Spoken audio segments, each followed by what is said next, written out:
నమస్కారం, నా పేరు దివ్య. వార్తల్లో ముందుగా ముఖ్యాంశాలు.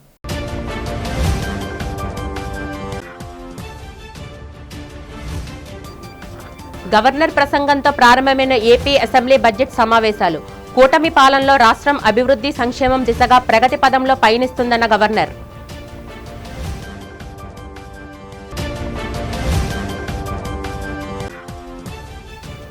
ముఖ్యమంత్రి చంద్రబాబు అధ్యక్షతన జరిగిన ఎన్డీఏ ఉభయ సభల సభ్యుల సమావేశం. సభలో అనుసరించాల్సిన వ్యూహాలపై దిశానిర్దేశం చేసిన చంద్రబాబు, పవన్ కళ్యాణ్.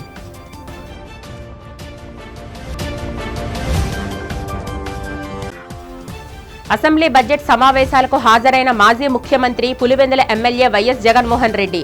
జగన్కు ప్రతిపక్ష హోదా కల్పించాలని, కూటమి హామీలు నెరవేర్చాలని అసెంబ్లీ వద్ద నిరసన వ్యక్తం చేసిన వైసీపీ ఎమ్మెల్యేలు.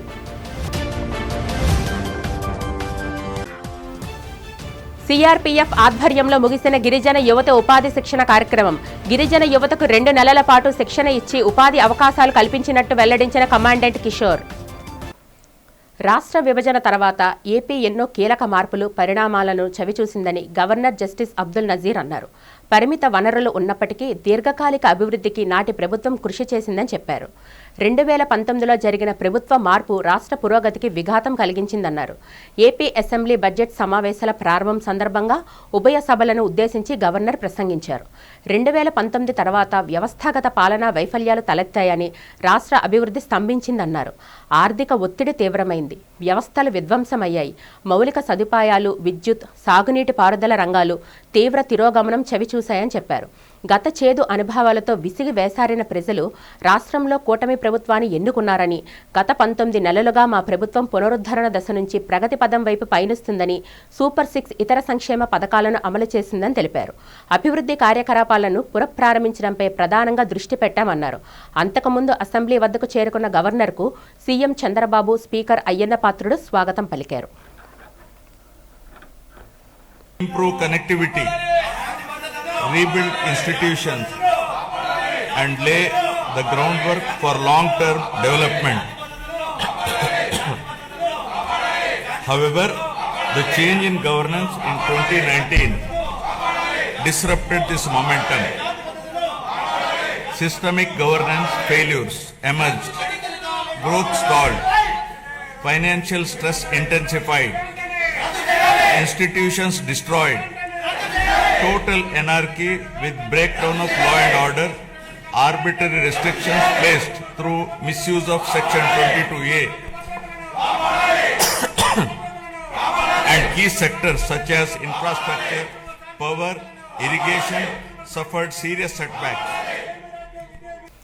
అసెంబ్లీ కమిటీ హాల్లో బుధవారం ఎన్డీఏ పక్షాల శాసనసభ, శాసన మండలి సభ్యుల కీలక సమావేశం జరిగింది. ఈ సమావేశానికి ముఖ్యమంత్రి నారా చంద్రబాబు నాయుడు, ఉప ముఖ్యమంత్రి పవన్ కళ్యాణ్ అధ్యక్షత వహించారు. సమావేశంలో ప్రధానంగా సభలో అనుసరించాల్సిన వ్యూహాలు, ప్రజా సమస్యలపై చర్చలు, ప్రభుత్వం అమలు చేస్తున్న పథకాలను ప్రజల్లోకి తీసుకువెళ్లే విధానాలపై దిశానిర్దేశం చేశారు. ఈ కార్యక్రమంలో తెలుగుదేశం పార్టీ అధ్యక్షుడు పల్లా శ్రీనివాసరావు, మంత్రి నారా లోకేష్, బీజేపీ ఎమ్మెల్యే విష్ణుకుమార్ రాజుతో పాటు కూటమికి చెందిన పలువురు మంత్రులు, ఎమ్మెల్యేలు, ఎమ్మెల్సీలు పాల్గొన్నారు.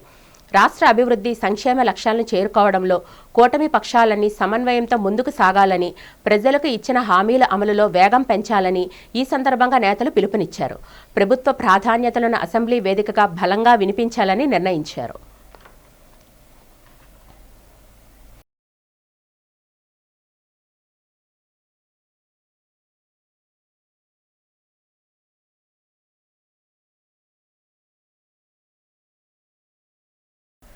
ఏపీ బడ్జెట్ సమావేశాల నేపథ్యంలో కూటమి ప్రజా వ్యతిరేక నిర్ణయాలు, వైఎస్ఆర్సీపీ ప్రధాన ప్రతిపక్ష హోదా ఇవ్వకపోవడంపై వైఎస్ఆర్సీపీ అధినేత వైఎస్ జగన్మోహన్ సహా పార్టీ ఎమ్మెల్యేలు, ఎమ్మెల్సీలు అసెంబ్లీ వద్ద నిరసనలు తెలిపారు. ప్లకార్డులు పట్టుకొని వైఎస్ఆర్సీపీకి ప్రతిపక్ష హోదా ఇవ్వాలని డిమాండ్ చేశారు. కూటమి వ్యతిరేక నినాదాలు చేశారు. ఈ సందర్భంగా కూటమి పార్టీలు ప్రజలను మోసం చేస్తున్నాయని ఆరోపించారు. ప్రజల తరపున ప్రశ్నిస్తామనే కారణంతోనే ప్రతిపక్ష హోదా ఇవ్వడం లేదని మండిపడ్డారు. ప్రజల తరపున గలం విప్పేందుకు ప్రధాన ప్రతిపక్ష హోదా ఇవ్వాల్సిందేనన్నారు.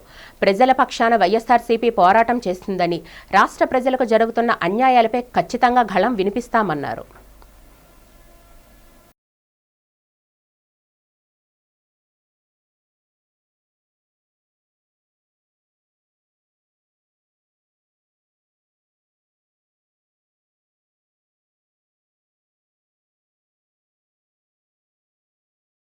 రాష్ట్ర అసెంబ్లీలో గవర్నర్ ప్రసంగం పూర్తిగా నిరుత్సాహపరిచిందని, గత బడ్జెట్ తరహాలో ఈసారి కూడా గవర్నర్తో ప్రభుత్వం అబద్ధాలు చెప్పించిందని వైసీపీ ఎమ్మెల్సీ వరదు కళ్యాణి తీవ్రస్థాయిలో ధ్వజమెత్తారు. అసెంబ్లీ సమావేశానికి పార్టీ అధినేత జగన్తో పాటు హాజరైన ఆమె అసెంబ్లీ ఆవరణలో మీడియాతో మాట్లాడారు. రాజ్యాంగబద్ధమైన పదవిలో ఉన్న వ్యక్తితో అబద్ధాలు పలికించడం బాధాకరమని పేర్కొన్నారు. 3.2 లక్షల కోట్ల అప్పులు చేసి ఆ నిధులు ఎవరికి పంపిణీ చేశారో ప్రభుత్వం సమాధానం చెప్పాలన్నారు.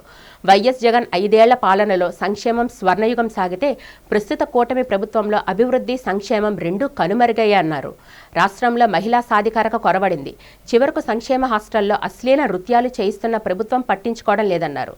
రైతులకు గిట్టుబాటు ధర కల్పించడంలో ప్రభుత్వం విఫలమైందన్నారు. ప్రభుత్వ భూములను కారు చౌకగా తమ వాళ్లకు దోచిపెడుతున్నారని, గీతం సంస్థలకు వేల కోట్ల విలువైన భూములను కట్టబెట్టడం ఇందులో భాగమేనన్నారు. రాష్ట్రంలో జరుగుతున్న ఈ అరాచకాలను గవర్నర్ ప్రసంగంలో ఎందుకు చేర్చలేదని కళ్యాణి ప్రశ్నించారు. ప్రజల తరపున నిలదీస్తామనే భయంతోనే తమకు ప్రతిపక్ష హోదా ఇవ్వడం లేదని మండిపడ్డారు. పూర్తిగా అతని ప్రసంగం ఈ రాష్ట్ర ప్రజల్ని నిరాశపరిచిన పరిస్థితి.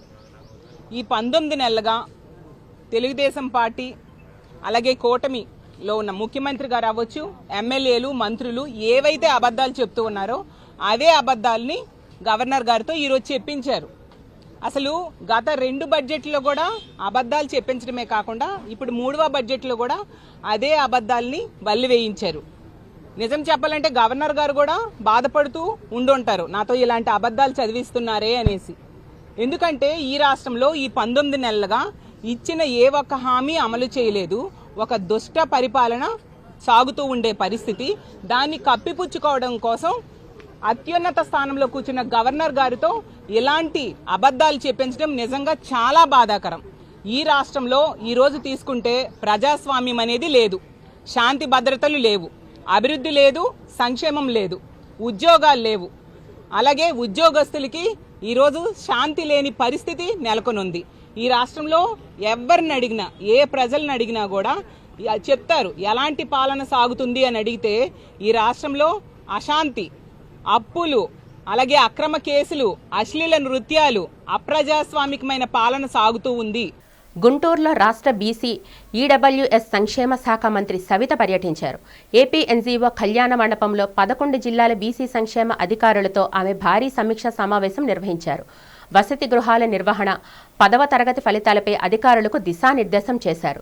బీసీ హాస్టల్లో విద్యార్థులకు నాణ్యమైన విద్య, భోజనం, వసతి కల్పించడంలో అధికారులు బాధ్యతగా వ్యవహరించాలని మంత్రి సవిత ఆదేశించారు. విధుల్లో నిర్లక్ష్యం వహించే వారిపై వేటు తప్పదని హెచ్చరించారు.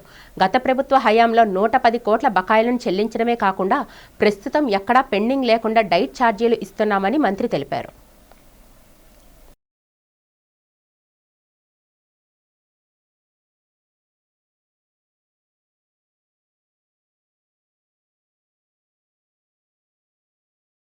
జగన్మోహన్ రెడ్డి గారికి తప్ప ఈరోజు మళ్ళీ తప్పుల మీద తప్పులు చేస్తున్నారు.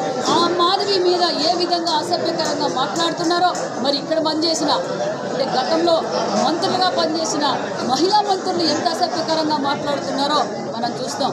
ప్రజలు అన్నీ చూస్తున్నారు. ప్రజల విజ్ఞతకే మనం వదిలేద్దాం. మేము తెలియజేసి మా ముఖ్యమంత్రి గారు మాకు ఇచ్చిన క్లారిటీ ఒకటే, మీరెవ్వరే కానీ అసభ్యకరంగా మాట్లాడొద్దండి. ఈ భావితరాల భవిష్యత్ మన బాధ్యత ఉంది. మనకు సంపూర్ణమైన మెజార్టీ ఇచ్చారు. ప్రజలకు అభివృద్ధి చేయాలి, ప్రజలకు అందుబాటులో ఉండండి, అభివృద్ధి ధ్యేయంగా పనిచేయండి, అసభ్యకరంగా మీరు మాట్లాడొద్దండి అన్నారు. అదే ముఖ్యమంత్రి గారు, పవన్ కళ్యాణ్ గారు, నారా లోకేష్ బాబు గారే మాకేదైనా సూచన ఇచ్చింటే ఇదే వైసీపీ పార్టీ వారు ప్రతి ఒక్కరు కూడా గడప దాటి బయటికి రాలేదు. ఈరోజు వైసీపీ పార్టీ వారు మహిళల్ని అసభ్యకరంగా మాట్లాడతారు, ఒక పక్క పోలీసుల్ని అసభ్యకరంగా మాట్లాడతారు, మరి ఏదైతే ఎంప్లాయీస్ని అసభ్యకరంగా మాట్లాడతారో ముఖ్యమంత్రిని కూడా మాట్లాడడానికి అర్థం కాలేదు. గిరిజన యువతకు స్వయం ఉపాధి కల్పించే లక్ష్యంతో శిక్షణ కార్యక్రమాన్ని నిర్వహించామని సిఆర్పీఎఫ్ కమాండెంట్ పి కిషోర్ తెలిపారు. 2 నెలల పాటు శిక్షణ ఇచ్చిన ఉపాధి అవకాశాలు కల్పించినట్లు తెలిపారు. సిఆర్పీఎఫ్ 198 బెటాలియన్ ఆధ్వర్యంలో జరిగిన గిరిజన నిరుద్యోగ యువతకు 2 నెలలుగా నిర్వహించిన శిక్షణ కార్యక్రమం ముగిసింది. శిక్షణ పూర్తి చేసుకున్న యువతకు పలు కంపెనీలలో ఉపాధి కూడా కల్పించారు. శిక్షణ ముగింపు సందర్భంగా ఉద్యోగాలు పొందిన యువతకు ప్రహ్లాద కళ్యాణ మండపంలో గల సిఆర్పీఎఫ్ క్యాంపు లొకేషన్లో నియామక పత్రాలను అందజేశారు. అనంతరం లొకేషన్ ప్రాంగణంలో సిఆర్పీఎఫ్ విధి నిర్వహణలో ఉపయోగించే ఆయుధాలు, జాగెలాలను ప్రదర్శించారు. శిక్షణ పూర్తి చేసుకున్న గిరిజన యువతకు వాటిపై అవగాహన కల్పించారు. ఈ సందర్భంగా కిషోర్ మాట్లాడుతూ యువతకు ఉపాధి కల్పించేందుకు తమ సహాయ సహకారాలు అందిస్తామని చెప్పారు.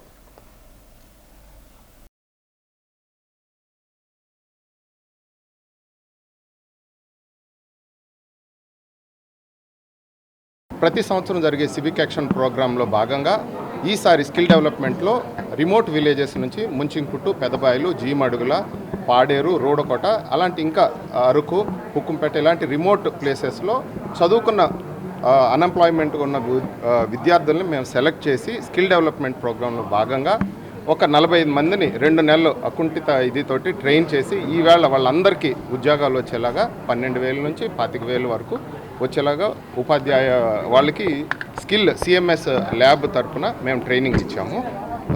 ఇది అండి మన ప్రోగ్రామ్ బేసికల్లీ. ఇందులో ట్రైనింగ్లో భాగంగా వీళ్ళకి ఐటీ స్కిల్స్, హ్యూమన్ రిలేషన్, మానవీయ బంధాలు, సంబంధాలు, ఈ అసిస్టెంట్ దేంట్లో నా ఆఫీస్ అసిస్టెంట్గా డిమార్ట్ ఇట్లాంటి వీటిలో సిఎంఎస్ ల్యాబ్ వారు వాళ్ళకి ట్రైనింగ్ ఇచ్చి వాళ్ళకి ఉద్యోగం వచ్చేలాగా చూశారు. ఫస్ట్లో అయితే పిల్లల నుంచి వాళ్ళ తల్లిదండ్రుల నుంచి రెసిస్టెన్స్ ఉంది. ఎందుకంటే అంత రిమోట్ విలేజెస్ నుంచి కిందకి విశాఖపట్నంకి వచ్చిన ఈ 45 మందిలో 30 మంది విద్యార్థులు వీళ్ళైతే ఫస్ట్ టైం వచ్చిన వాళ్ళు. ఇక్కడ 2 నెలలు ఇక్కడ ఉండడం ఫస్ట్ 1 వీక్, సెకండ్ వీక్ మాకు చాలా కష్టం అనిపించింది. స్లోగా వాళ్ళ ఈ పద్ధతులు ఇవన్నీ అలవాటు చేసుకున్నాక వాళ్ళకి జీవితం వైపు ఒక అవగాహన వచ్చాక జీవితంలో ఏదో ఒకటి అవ్వాలన్న ఉద్దేశంతో వాళ్ళ స్కిల్స్ నేర్చుకుని ప్రతి 45 మంది వాళ్ళు ఉద్యోగం, జీవనోపాధికి వాళ్ళే మనోధైర్యంతో సంపాదించుకోగలిగారు. East Coast Railway Shramik Congress ఆధ్వర్యంలో యూనియన్ కార్యాలయంలో మెగా రక్తదాన శిబిరం జరిగింది. ఈ శిబిరంలో మెన్స్ కాంగ్రెస్ నేతలు, రైల్వే ఉద్యోగులు స్వచ్ఛందంగా రక్తదానం చేశారు. ఈ కార్యక్రమానికి ముఖ్య అతిథిగా వాల్తేరు డివిజన్ డిఆర్ఎం లలిత్ బొహ్రా హాజరయ్యారు. ఈ సందర్భంగా ఆయన మాట్లాడుతూ ఉద్యోగులు తమ విధులతో పాటు సామాజిక కార్యక్రమాలు నిర్వహించడం అభినందనీయమన్నారు. East Coast Railway Shramik Congress నేతలు సంపత్ సాహు మాట్లాడుతూ రక్తపు కొరత సమస్యను తీర్చేందుకే ఈ శిబిరాన్ని ఏర్పాటు చేశామన్నారు. ఈ శిబిరానికి మంచి స్పందన వచ్చిందని, పలువురు స్వచ్ఛందంగా ముందుకు వచ్చారని, రక్తదానం చేశారని తెలిపారు. AS Raja blood donation camp and our CMS is also there. I will say that you can see a lot of trackmen has come all over the division. The women are also there, and it is expected that more than 150 people will give a blood donation, which will be a kind of a very big event. He is very interested to support the family of railway employees. Since he is joining at Valtier, he is only seeing the benefit of the employees, including his family. तो ये जो साहब का जो निर्देश हुआ, हम लोग ब्लड डोनेशन कैंप एक नहीं है, हम सही कोशिश करूँगा कि साल में 3 बार करने के लिए. और ये mega blood donation camp all over division से हमारा एम्प्लॉई आए हैं. ज़्यादा ट्रैक मेंटेनर भाई लोग आए हैं कि इन लोग को जो कष्ट कर रहे हैं, इन लोग को कैंसर बीमारी हो रहा है. ఈ రోజున East Coast Railway Shramik Congress ఈ మెగా బ్లడ్ డొనేషన్ క్యాంప్ని ఆర్గనైజ్ చేయడం జరిగింది. ఈ కార్యక్రమానికి ముఖ్య అతిథిగా ఇనాగ్రేట్ చేయడానికి divisional railway manager Shri Lalit Bohra గారు, అలాగే సిఎంఎస్ శరత్ బాబు గారు, అలాగే East Coast Railway Shramik Congress general secretary RC Sahu గారు ఇచ్చేయడం జరిగింది. ఈ కార్యక్రమం అనేది East Coast Railway Shramik Congress ప్రతి సంవత్సరం కూడా 3 సార్లు చేయడానికి మేము నిర్ణయించుకున్నాం. ఈ కార్యక్రమం చాలా ఉపయోగకరమైన విషయంగానే ఆర్గనైజేషన్ కూడా దీన్ని మంచి కార్యక్రమంగా ఎంచుకోవడం జరిగింది. గోపాలపట్నం జిల్లా పరిషత్ ఉన్నత పాఠశాల ఇండోర్ స్టేడియంలో 5వ రాష్ట్ర స్థాయి సిట్టింగ్ పారా వాలీబాల్ పోటీలు బుధవారం ఘనంగా ప్రారంభమయ్యాయి. పారా వాలీబాల్ అసోసియేషన్ ఆఫ్ ఆంధ్రప్రదేశ్ ఆధ్వర్యంలో బోడపాటి శివదత్ అధ్యక్షతన నిర్వహించిన ఈ ప్రారంభోత్సవ కార్యక్రమానికి పెందుర్తి నియోజకవర్గ ఎమ్మెల్యే పంచకర్ల రమేష్ బాబు, జనసేన నాయకులు బెహరా భాస్కర్రావు, అసోసియేషన్ అధ్యక్షుడు గంటల కోటేశ్వరరావు ముఖ్య అతిథులుగా హాజరై పోటీలను ప్రారంభించారు. ఈ సందర్భంగా వారు మాట్లాడుతూ రాష్ట్ర వ్యాప్తంగా వివిధ జిల్లాల నుంచి 100 మందికి పైగా మహిళా, పురుష, వికలాంగ క్రీడాకారులు ఈ పోటీల్లో పాల్గొనడం అభినందనీయమన్నారు. వికలాంగుల్లో దాగి ఉన్న క్రీడా నైపుణ్యాన్ని వెలికితీసి వారిని జాతీయ స్థాయికి తీసుకెళ్లడమే ఈ పోటీల ప్రధాన ఉద్దేశమని పేర్కొన్నారు. ముఖ్యమంత్రి చంద్రబాబు నాయుడు క్రీడాకారులకు అండగా ఉంటూ మెరుగైన అవకాశాలు కల్పిస్తున్నారని వారు తెలిపారు. అసోసియేషన్ కృషి వల్ల ఇప్పటికే పలువురు క్రీడాకారులు జాతీయ స్థాయిలో రాణించడమే కాకుండా క్రీడా కోటాలో ఉద్యోగాలు కూడా సాధించారని ఈ సందర్భంగా గుర్తు చేశారు. క్రీడలు వికలాంగుల్లో ఆత్మవిశ్వాసాన్ని నింపుతాయని వారు కొనియాడారు. ఈ కార్యక్రమంలో కార్పొరేటర్ సేనాపతి శంకర్రావు, కూటమి నాయకులు, అసోసియేషన్ ప్రతినిధులు మరియు పెద్ద సంఖ్యలో క్రీడాకారులు పాల్గొన్నారు. గత 5 సంవత్సరాలు దాన్ని నాశనం చేశారు. రిజర్వేషన్ వాళ్ళకి కేటాయించినవి ఫిలప్ చేయడానికి వీల్లేదు, కానీ ఫిలప్ చేశారు. అటువంటి సమాచారం నా దగ్గర చాలా ఉంది. వీటన్నిటి దృష్ట్యా మానసిక ఉల్లాసం ఇచ్చిన ఈ స్పోర్ట్స్లో వాళ్ళు భాగస్వాములు అవడం, 5 రాష్ట్రాల నుంచి ఇక్కడ రావడం, దానికి విశాఖపట్నం వేదిక కావడం చాలా సంతోషం. శివదత్ గారి ఆధ్వర్యంలో స్టేట్ అసోసియేషన్ ప్రెసిడెంట్ కోటేశ్వరరావు గారు, పెద్దలు స్థానిక నాయకులు బెహరా భాస్కర్రావు గారు కూడా వారిని ఈ కార్యక్రమంలో వారు పార్టిసిపేషనే కాకుండా అన్ని రకాలుగా వాళ్ళకి సపోర్ట్గా నిలిచినందుకు, అన్ని రకాలుగా అంటే వాళ్ళకి కావాల్సిన హంగామా కానీ డబ్బులు కానీ ఈ కార్యక్రమం జరగటంలో వారు కూడా సహాయ సహకారం అందించి మనస్ఫూర్తిగా అభినందిస్తూ, వికలాంగులు అనే దీనిలోంచి వాళ్ళు బయటికి రావాలి అని, వికలాంగత దేనికి కూడా లోపం కాదు అని చెప్పి వాళ్ళు క్రీడల్లో ప్రోత్సహిస్తే వాళ్ళు కూడా సమాజంలో అందరితో సమానంగా భావిస్తారన్న ఒక సంకల్పంతో ప్రభుత్వం ప్రోత్సహిస్తూ ఉంది. ఒక మంచి కార్యక్రమం. ఎవరైతే మానసికంగా కాకపోయినా కనీసం శారీరకంగా ఏదైనా ఇబ్బంది ఉంటే వాళ్ళ ఇబ్బంది ఎక్కడా కూడా వాళ్ళకి కనబడకుండా ఉండాలి అని అంటే వాళ్ళని స్పోర్ట్స్ విషయంలో ప్రోత్సహించాలని ఒక సంకల్పంతో ప్రభుత్వం ఏ విధంగా అయితే ముందుకు తీసుకెళ్తుందో దాన్ని ఆచరణలో పెట్టడానికి శివదత్ గారు వారి టీం కూడా బాగా కృషి చేసి ఇక్కడ అనేక జిల్లాల నుంచి ఇక్కడ యువకుల్ని ఇక్కడ గ్యాదర్ చేసి దాదాపుగా ఒక 30 మందికి ఉద్యోగాలు కూడా రావడం జరిగింది.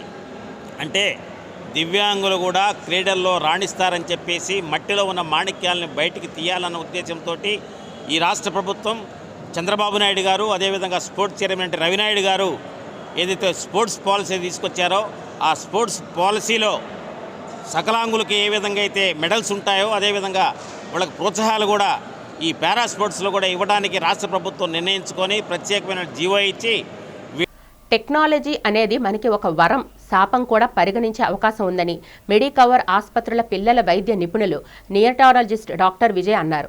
మనము టెక్నాలజీని సరైన రీతిలో వినియోగించుకుంటే వరంగాను, దుర్వినియోగం చేస్తే శాపంగా మారుతుందన్నారు. ఆసుపత్రిలో జరిగిన మీడియా సమావేశంలో ఆయన మాట్లాడుతూ పిల్లలకు తల్లిదండ్రులు రోల్ మోడల్స్గా ఉండాలన్నారు. పిల్లలతో ప్రతిరోజు కొంత సమయం కేటాయిస్తూ వారి సాధక బాధలను తెలుసుకోవాలని సూచించారు. ఇటీవల కాలంలో కొన్ని ఎలక్ట్రానిక్స్ పరికరాలకు పిల్లలు బానిసలవుతున్నారని ఆవేదన వ్యక్తం చేశారు. ఈ నేపథ్యంలో తల్లిదండ్రులు వాటి వినియోగానికి పూర్తి స్వేచ్ఛ ఇవ్వడం గానీ నిషేధించడం చేయకూడదన్నారు. పిల్లలు వాడే పరికరాలు ఎప్పటికప్పుడు గమనిస్తూ ఉండాలని డాక్టర్ విజయ్ సూచించారు. కోవిడ్ అనంతరం పిల్లలు కొన్ని ఎలక్ట్రానిక్ పరికరాలను విచ్చలవిడిగా వినియోగించడం అధికమైందన్నారు. అధిక వినియోగం పిల్లలపై తీవ్ర దుష్పరిణామాలు చూపే ప్రమాదం ఉందని హెచ్చరించారు. ఇవాళ పేరెంటింగ్ గురించి కొన్ని ఇంపార్టెంట్ ఆస్పెక్ట్స్ చెప్తాను. సో రీసెంట్గా మనం గజియాబాద్లో ఒక ఇన్సిడెంట్ చూసాం. అంటే 3 సిస్టర్స్, అంటే teenage sisters 12 years, 14 years and 16 years, వాళ్ళు ఏంటంటే వాళ్ళ అపార్ట్మెంట్ కాంప్లెక్స్ నుంచి అంటే 9th floor నుంచి వాళ్ళు సూసైడ్ చేసుకున్నారు. సో దానికి అంటే ఇమీడియట్గా మనకు తెలిసిన రీజన్ ఏంటంటే పేరెంట్స్ వాళ్ళ ఫోన్ యూసేజ్ అంటే అబ్రప్ట్గా అంటే సడన్గా స్టాప్ చేసేయడం వల్ల. సో అంటే investigation is still going on, but ఇంకా ఫర్దర్ చాలా రీజన్స్ ఉన్నాయి దానికి, అంటే వాళ్ళ సూసైడ్కి. సో ఎందుకు అంత సిచ్యువేషన్ వచ్చింది అంటే అంత ఎక్సెస్ యూసేజ్, అంత డిజిటల్ ఎక్స్పోజర్ అనేది పిల్లల మీద చాలా ఇంపాక్ట్ ఉంటుంది. So it's not just simple phone, simple device కాదు. దానివల్ల పిల్లల బ్రెయిన్స్ మీద, దట్ టు డెవలపింగ్ బ్రెయిన్స్ మీద, అంటే సాధారణంగా ఏంటంటే పిల్లల బ్రెయిన్ అనేది first 2 yearsలో 90% of the brain growth అనేది ఉంటుంది. సో అలాంటి డెవలపింగ్ బ్రెయిన్స్ మీద మీడియా ఇంపాక్ట్ లేకపోతే ఈ గ్యాడ్జెట్స్ టెక్నాలజీ ఇంపాక్ట్ అనేది పాజిటివ్ ఇంపాక్ట్ ఏమో కానీ నెగిటివ్ ఇంపాక్ట్ అయితే చాలా ఉంటుంది. శ్రీ నీలమాంబ అమ్మవారి ఆశీస్సులతో ప్రజలందరూ సుఖ సంతోషాలతో ఉండాలని ఎన్టీఆర్ వైద్య సేవా ట్రస్ట్ చైర్మన్, విశాఖ దక్షిణ నియోజకవర్గం టీడీపీ ఇన్ఛార్జ్ సీతంరాజు సుధాకర్ ఆకాంక్షించారు. 36వ వార్డులో వేంచేసిన శ్రీ నీలమాంబ అమ్మవారి 44వ వార్షిక మహోత్సవంలో ఆయన ముఖ్య అతిథిగా పాల్గొన్నారు. ముందుగా సీతంరాజు సుధాకర్ అమ్మవారిని దర్శించుకొని పూజలు నిర్వహించారు. అనంతరం భక్తులకు ప్రసాదాన్ని పంపిణీ చేసి సాంస్కృతిక కార్యక్రమాలు వీక్షించారు. ఈ సందర్భంగా ఆయన మాట్లాడుతూ ప్రజల అభ్యున్నతి సంక్షేమమే కూటమి ప్రభుత్వ లక్ష్యమని స్పష్టం చేశారు. ప్రజలకు ఎటువంటి సహాయ సహకారాలు అందించేందుకైనా తాను ఎప్పుడూ అందుబాటులో ఉంటానని భరోసా ఇచ్చారు. ప్రజలందరూ ఆధ్యాత్మిక చింతనతో సేవాభావంతో మెలగాలని సీతంరాజు సుధాకర్ సూచించారు. ఈ కార్యక్రమంలో స్థానిక టీడీపీ నాయకులు, ఆలయం కమిటీ ప్రతినిధులు, భక్తులు పాల్గొన్నారు.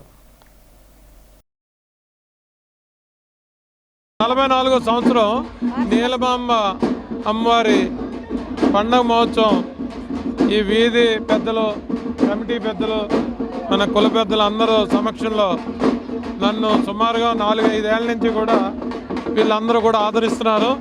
ఆదరించి నన్ను హక్కును చేర్చుకుని నన్ను కూడా ఆహ్వానించి అమ్మవారి సేవలో పాత్రుణ్ణి అయ్యే అదృష్టాన్ని ఇక్కడ కమిటీ సభ్యులందరూ నాకు కల్పించారు. దానికి ధన్యవాదాలు.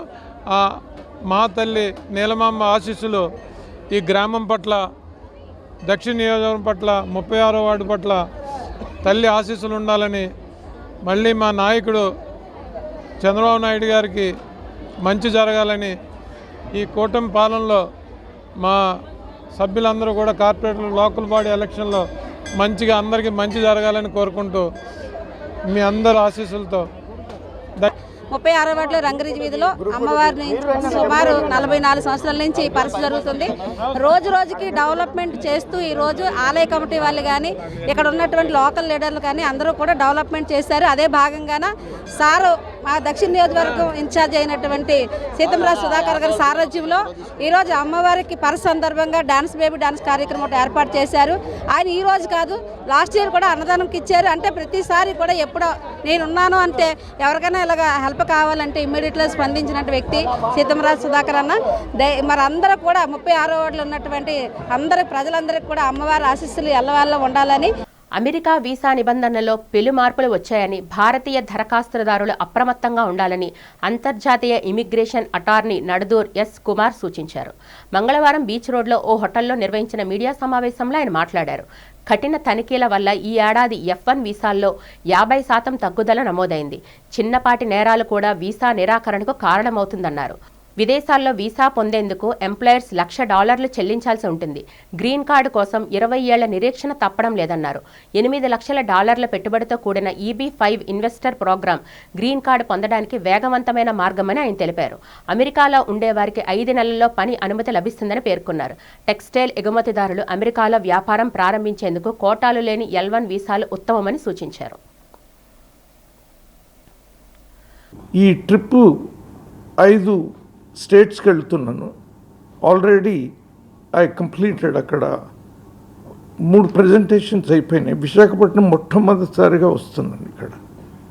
Because Visakhapatnam is going to be a growing city and with the kind of investments that are going on, I think this is the best time for me to come and speak to you. కాబట్టి ఈ EB-5 అనే programme investment ద్వారా ఒక $800,000 invest చేయడం వల్ల మీకు green card ఇమీడియట్గా 2 years లోపల దొరికిపోతుంది. రెండోది 5 నెలలు అక్కడ ఒకవేళ మీరు అక్కడ ఉన్నారనుకోండి, 5 నెలల్లోనే మీకు ఎంప్లాయ్మెంట్ అథరైజేషన్ దొరికిపోతుంది. ఆ ఎంప్లాయ్మెంట్ అథరైజేషన్ పొందడం వల్ల మీకు ఏ విధమైన జాబ్ చేసుకోవచ్చు. మీరు మీ ఓన్ కంపెనీ కూడా స్టార్ట్ చేసుకోవచ్చు.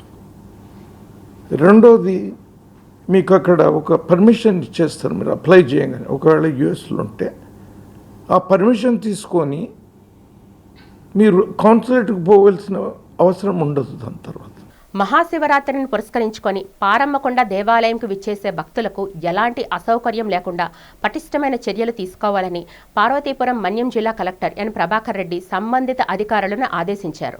ఈ సందర్భంగా పారమ్మకొండ దేవాలయాన్ని సందర్శించి అనంతరం క్షేత్ర పరిసరాల్లో పారిశుద్ధ్య పనులను వేగవంతం చేయాలని, భక్తులకు త్రాగునీటి సౌకర్యం కల్పించాలని సూచించారు.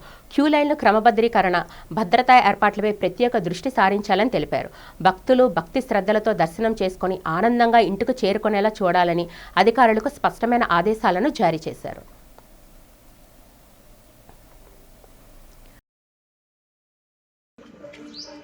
స్టాల్స్ పెట్టించండి, ఇన్వైట్ చేయండి మీరు అన్ని స్టాల్స్ అయితే. ఫస్ట్ పైన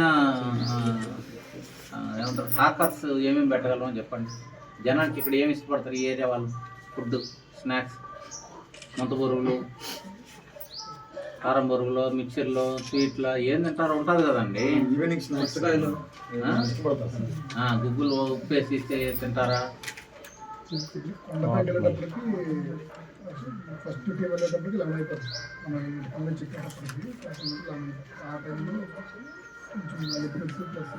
ఓకే, కూల్ డ్రింక్స్ పెట్టించండి పైన.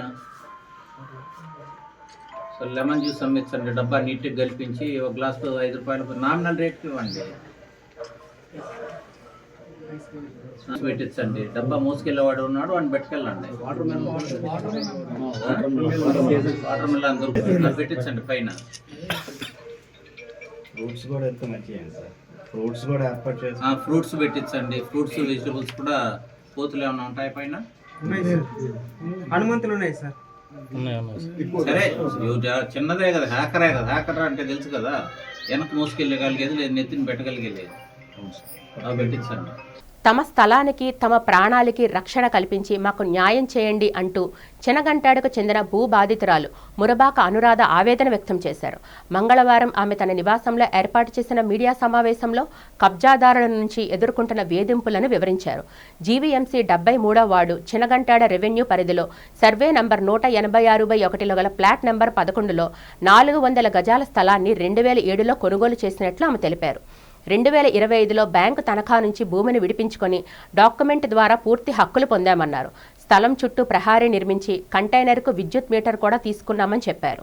అయితే అధికార కూటమిలోకి ఒక పార్టీకి చెందిన స్థానిక నాయకుడు తప్పుడు డెవలప్మెంట్ అగ్రిమెంట్ను సృష్టించి రౌడీలతో తమ భూమిలోకి చొరపడి ఆక్రమించేందుకు ప్రయత్నిస్తున్నారని ఆరోపించారు. ఈ అక్రమాలపై గాజువాక సీఐకి ఎన్నిసార్లు ఫిర్యాదు చేసినా ఫలితం లేదని, పోలీసులు ఆక్రమణదారుడికే మద్దతుగా వ్యవహరిస్తున్నారని అనురాధ కన్నీటి పర్యంతమయ్యారు. సంబంధిత ఉన్నత అధికారులు మరియు ప్రభుత్వం వెంటనే స్పందించి తమ భూమిని కాపాడాలని ఆమె విజ్ఞప్తి చేశారు. నా కూతురు మారుబాక అనురాధ అండి. తన భర్త 2014లో ఉదుత్తికి చనిపోయారు సార్. చనిపోయిన తర్వాత 2014లో చనిపోయితే భర్త గారు ఏం చేశారంటే ఈ 186/1లో 400 గజాలు మేము వనమాల శ్రీనివాసరావు అనే దగ్గర 400 గజాలు అగ్రిమెంట్ చేయించుకున్నారండి. మా అల్లుడు, మా పాప చేయించుకున్న తర్వాత 2014లో మా అల్లుడు ఉద్దు తుఫానికి బొంబేలో చనిపోయారండి. చిన్నపిల్లలు, బాబుకి 2 years కాదు 1.5 years, పెద్ద బాబుకి 6 years అండి చనిపోయారు. పాప ఎప్పుడైతే చనిపోయారో ఫుల్ డిప్రెషన్లోకి వెళ్ళిపోయిందండి. 5 years కోలుకోలేదండి. ఎన్ని ట్రీట్మెంట్లు చేసినా ఫుడ్ తినేది కాదు, ఏం చేసేది కాదు, మాట్లాడేది కాదు, ఏమి చేసేది కాదండి. నేను ఇక్కడ మా నాన్నగారు 40 years నుంచి ఇక్కడ ఉంటున్నాం మేము. నేను ఇక్కడ 30 అంటే నేను పుట్టి ఇప్పుడు 37 years, ఆల్మోస్ట్ నేను 37 years నుంచి ఇక్కడ నేను ఉంటున్నాను. మా పార్టీ నుంచి వీళ్ళందరూ కానీ, ప్రసాద్ శ్రీ అంకుల్ కానీ, సింహాచలం తాతయ్య గారు, వీళ్ళందరూ మా చిన్నప్పటి నుంచి వీళ్ళందరూ మాకు తెలిసిన వాళ్ళు. మా ఫాదర్ వాళ్ళ సైట్ కూడా పల్లా వాళ్ళ దగ్గరే తీసుకున్నారు. ఇప్పుడు సింగరి కాలనీలో ఉంటున్నది. ఇప్పుడు ఎక్కడి నుంచో విజయవాడలో ఎక్కడి నుంచో వచ్చి ఇక్కడ దౌర్జన్యం చేసి ఆడపిల్లల్ని మరీ అంత కొట్టడం, తిట్టడం. రోడ్డు మీద వాళ్ళ మనుషులు ఒకరు ఉంటారండి, బోర్డులు పెట్టుకొని. ఇక్కడ ఒకటి కొత్తగా మళ్ళీ ఆఫీస్ పెట్టారు. నాకు మరి నా చిన్నపిల్లలకి నాకు వీళ్ళు ఎంతకాలం ఈ ఏజ్ అయిపోయినా నాకు ఎంతకాలం సపోర్ట్ చేస్తారని వీళ్ళు. దివంగత మజ్జి అప్పారావు చేసిన సేవలు మరువలేనివని, ఆయన ఆశయ సాధన కోసం తాము నిరంతరం కృషి చేస్తామని ఆయన సోదరుడు వైఎస్ఆర్సీపీ ఆనందపురం మండల వర్కింగ్ కమిటీ ప్రెసిడెంట్ మజ్జి వెంకట్రావు అన్నారు. దివంగత మజ్జి అప్పారావు తృతీయ వర్ధంతి సందర్భంగా ఆనందపురం మండలం తుర్లవాడ పంచాయతీలోని కుటుంబ సభ్యులు, గ్రామ ప్రజలు ఆయన విగ్రహానికి పూలమాలలు వేసి ఘనంగా నివాళులు అర్పించారు. అనంతరం మజ్జి వెంకట్రావు సతీ సమేతంగా మధురవాడలోని వృద్ధుల అనాథ శరణాలయంలో 100 మంది వృద్ధులకు మధ్యాహ్న భోజనాన్ని ఏర్పాటు చేశారు. ఈ సందర్భంగా మజ్జి వెంకట్రావు మాట్లాడుతూ తన సోదరుడు భౌతికంగా దూరమైన చిరంజీవులా తమ హృదయాల్లో నిలిచిపోయారని అన్నారు. ఆయన లేని లోటు ఎన్నటికీ పోడ్చలేదని కుటుంబ సభ్యులు పేర్కొన్నారు. గ్రామాభివృద్ధి, ప్రజల సంక్షేమం కోసం అన్నదమ్ములు ఇద్దరూ ఎల్లప్పుడూ ముందుండేవారని గ్రామ ప్రజలు ఈ సందర్భంగా గుర్తు చేసుకున్నారు. ఈ కార్యక్రమంలో ఆనందపురం మండలం ఎంపీపీ డాక్టర్ మజ్జి శారదా ప్రియాంక, తుర్లవాడ సర్పంచ్ నాయుడు, బాలి అప్పలరాజు, బాలి వెంకటరాజు, వాండ్రసి రవికుమార్, అభిమానులు తదితరులు పాల్గొన్నారు. ఆ సోదరుడు తృతీయ వర్ధంతి సందర్భంగా ఈ 3 సంవత్సరాల నుంచి మా గ్రామాల్లో అనేక కార్యక్రమాలు చేస్తున్నాం. అదేవిధంగా ఈ సంవత్సరం కూడా మా గ్రామంలో కొన్ని కార్యక్రమాలు చేస్తూ ఈ మధురవాడ వృద్ధుల ఆశ్రమంకి వచ్చి కొంచెం సేవ చేయాలనే ఉద్దేశం మీద వచ్చి ఇక్కడ సేవ చేసాం. మరి మా తమ్ముడు తాలూకా మా సోదరు తాలూకా ముఖ్య ఉద్దేశం మరి ఆయన యాక్టివ్గా పాల్గొని విద్యార్థులు కొంతమందిని చదివించడం, మరి విద్యను కానీ క్రీడలకి ప్రోత్సహించడం అనేక కార్యక్రమాలు చేసేవాడు. ఈనాడు మా చిన్నాన్నగారు మధ్య అప్పారావు గారి యొక్క తృతీయ వర్ధంతి సందర్భంగా మనం ఇక్కడ మధురవాడలో ఈ వృద్ధాశ్రమంలో మధ్యాహ్న భోజనం అన్నదానం ఏర్పాటు చేయడం జరిగింది. మధ్య అప్పారావు గారి తృతీయ సంస్మరణ దినోత్సవ సందర్భంగా విశాఖ వృద్ధాశ్రమం అయినటువంటి ఈ ఆశ్రమంలో వృద్ధులందరికీ కూడా సేవా కార్యక్రమంలో భాగంగా మధ్యాహ్న భోజనాన్ని అందజేసినటువంటి వారి కుటుంబ సభ్యులు వారి మీద ఉన్నటువంటి పరిపూర్ణమైనటువంటి భక్తి విశ్వాసములతో. వార్తలు ముగించే ముందు ముఖ్యాంశాలు మరొకసారి చూద్దాం.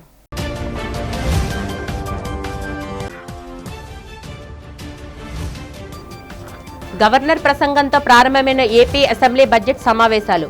కూటమి పాలనలో రాష్ట్రం అభివృద్ధి సంక్షేమం దిశగా ప్రగతి పదంలో పయనిస్తుందన్న గవర్నర్.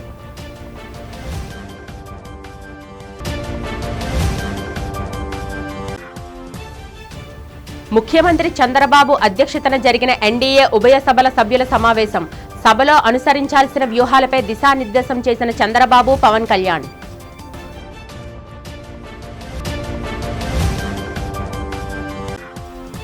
అసెంబ్లీ బడ్జెట్ సమావేశాలకు హాజరైన మాజీ ముఖ్యమంత్రి Pulivendula MLA YS Jaganmohan Reddy.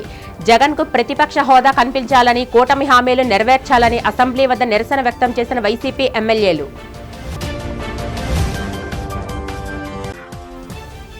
CRPF ఆధ్వర్యంలో ముగిసిన గిరిజన యువత ఉపాధి శిక్షణ కార్యక్రమం. గిరిజన యువతకు 2 నెలల పాటు శిక్షణ ఇచ్చి ఉపాధి అవకాశాలు కల్పించినట్టు వెల్లడించిన కమాండెంట్ కిషోర్. ఈ వార్తలు ఇంతటితో సమాప్తం. నమస్కారం.